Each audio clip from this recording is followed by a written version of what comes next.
Part 10. Natigil lang ang pagkaligalig ko nang marinig ko ang kalansing at ingay sa may bandang kusina. Naaamoy ko ang aroma ng bawang at sibuyas, tingin ko. Nangunot ang noo ko. Sinong nasa kusina? Nasagot lang ang tanong ko nang makita ko kung sino. Si Tina, abala sa pagluluto. Nakaban ang buhok niya at naka-apron. Tutok ang kanyang mga mata sa kawali at patuloy sa pagsangag ng kanin. Hinabol ko ang hininga ko dala ng pagtakbo.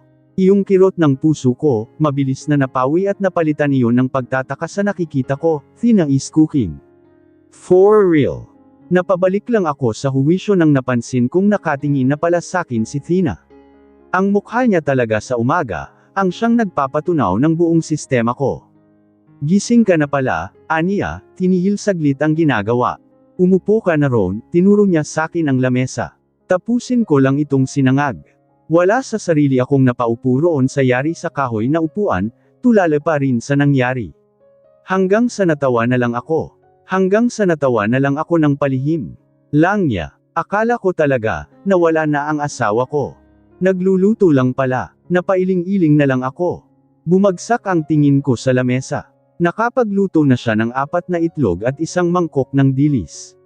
Kung ganun, pinatutuo na pala niya, ang sinabi niyang gagawin na niya ang responsibilidad niya bilang asawa ko. I never expected this. Sana lang ay bukal ito sa kanyang loob at hindi siya napipilitan. But no matter what, I will appreciate anything that is coming from her.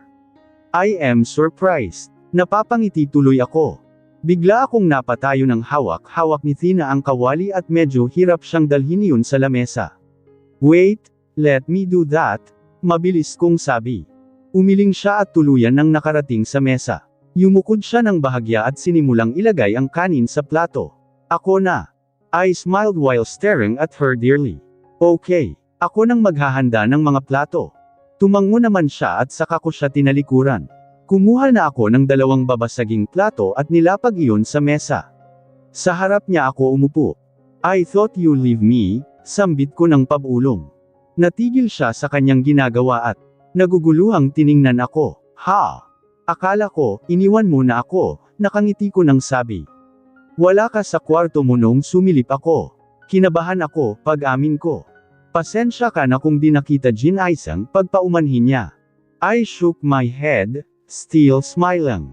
It's okay, Tina, but next time, wake me up, alright. I will help you to cook and prepare food for us. Marahan siyang napatango, sige. Tahimik kaming kumain. Jesus, I am itching to kiss her because of what she did for me this day.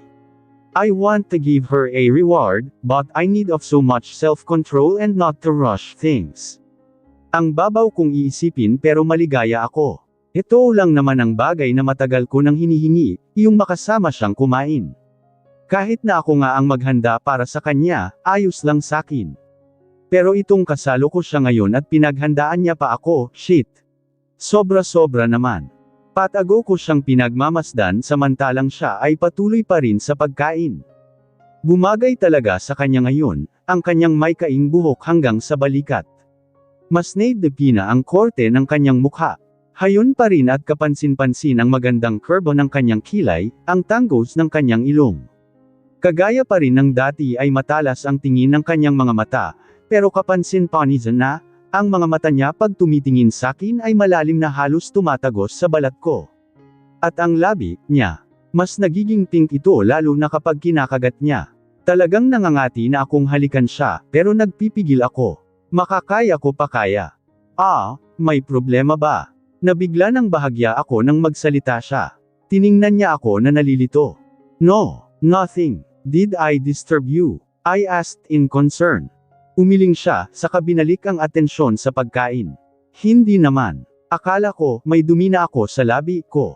After we eat, I volunteered to wash the plates. Noong una, nagpumilit pa siya na siya na raw ang maghuhugas. Pero panay naman ang awat ko sa kanya na sabi ko, ako na. Hayon, wala na siyang nagawa kundi ang tumalima na lang sa sinabi ko. Sa araw na ito nakasama ko siya, napansin ko na, hindi man lang siya ngumingiti. At tingin ko ay iyon ay dahil nahihiya pa siya sa ginagawa niya sakin. Ngumisi ako. Mapapangiti ko rin siya, ipinapangako ko iyan.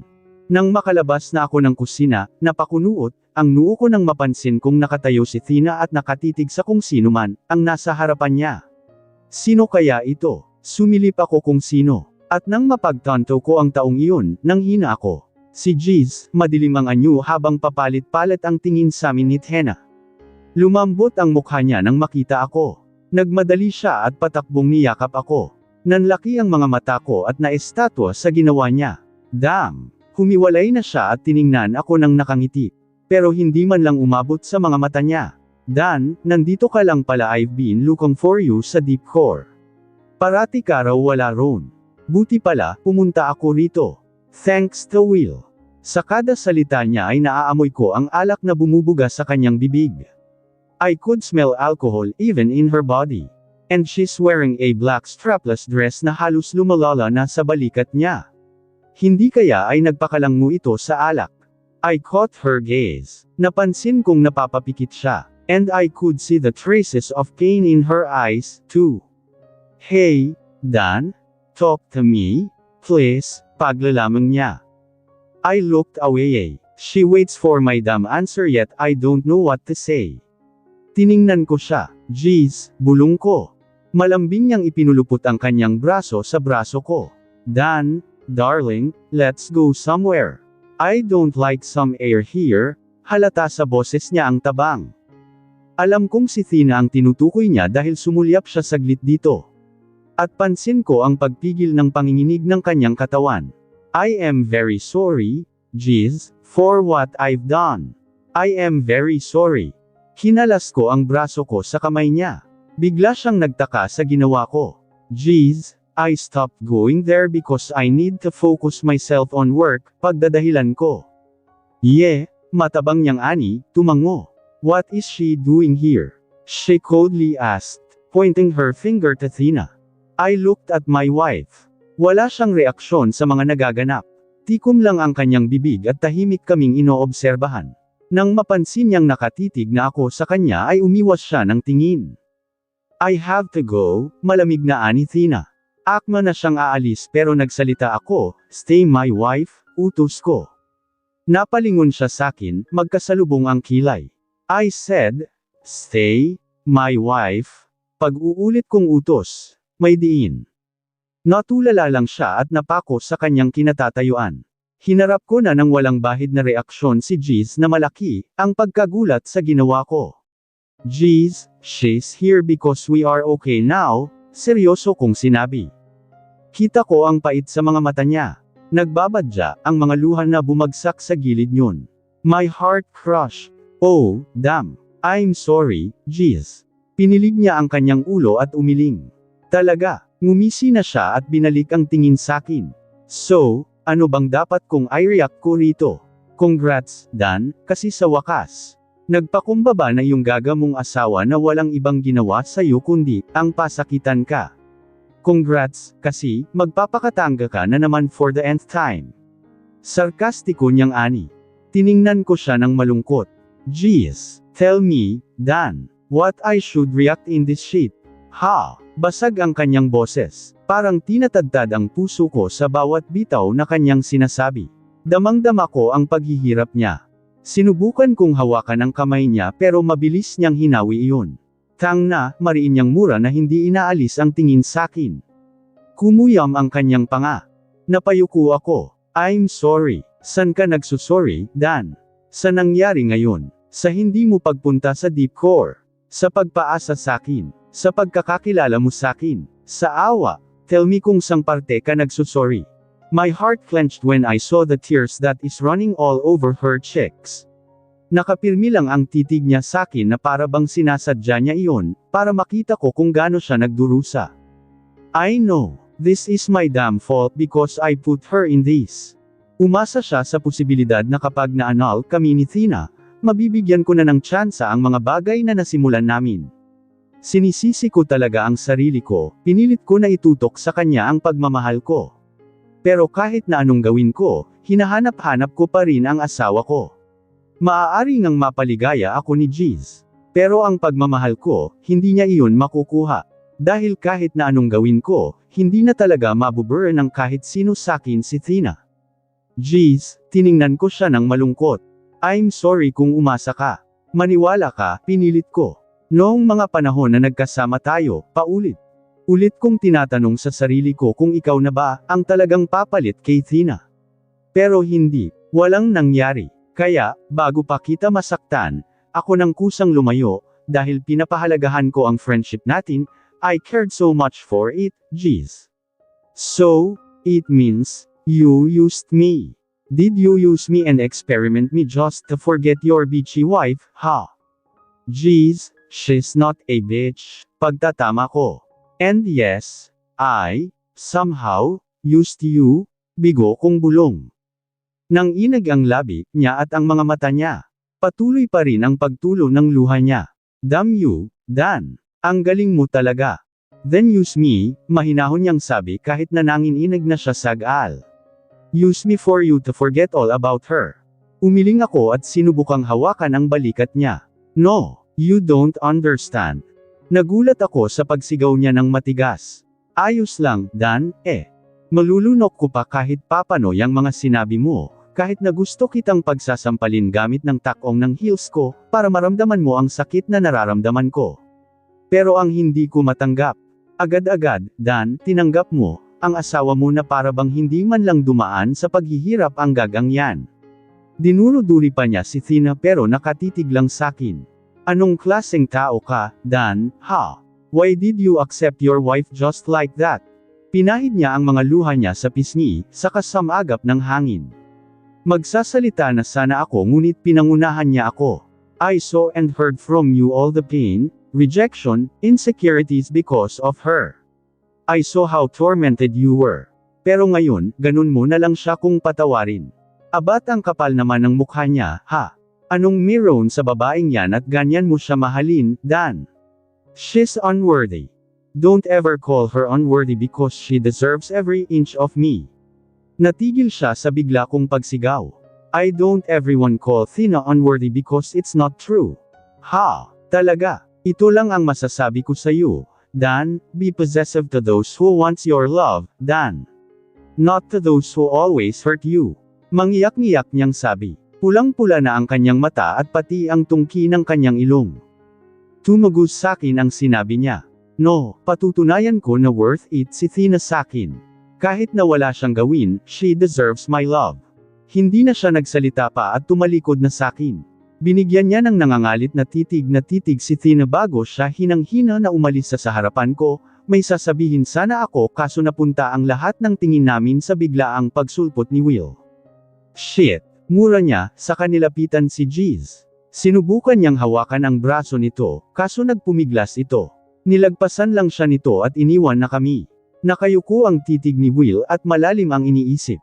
Maya-maya ay tumingin na siya sa aming dalawa ni Tina. Pwede ba, sa pagkakataon na ito, ayusin niyo na yung relasyon niyong mag-asawa?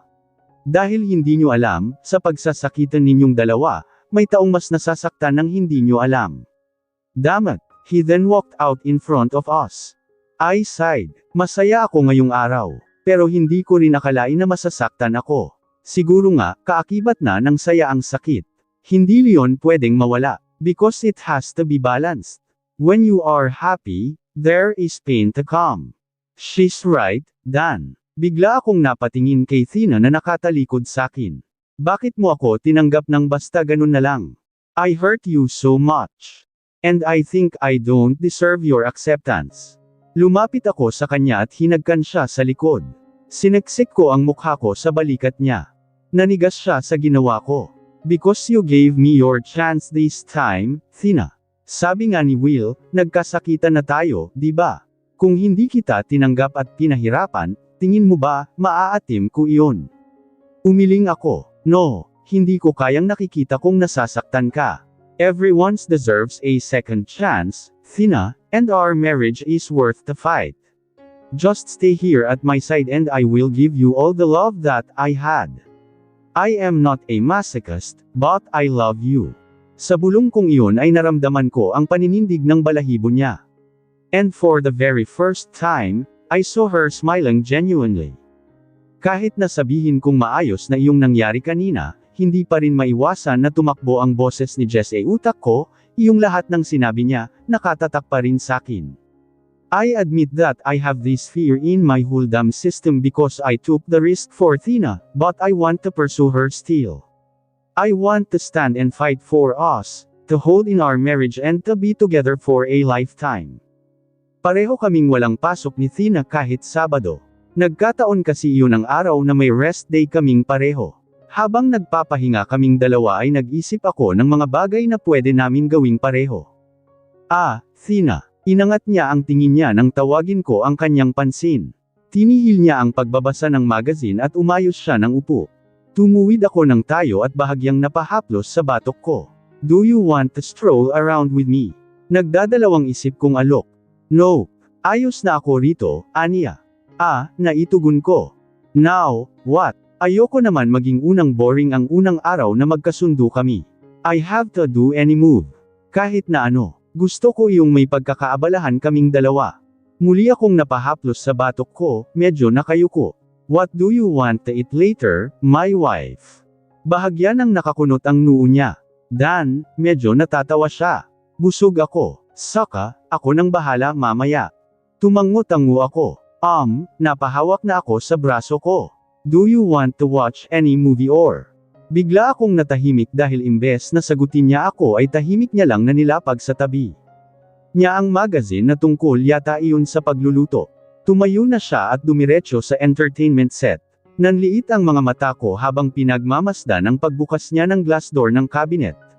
Nangunot ang noo ko nang makita ang hinugot niya roon. Tumayo na siya at tumingin sakin. Nakita ko ito nang magkalkal ako. Let's play this.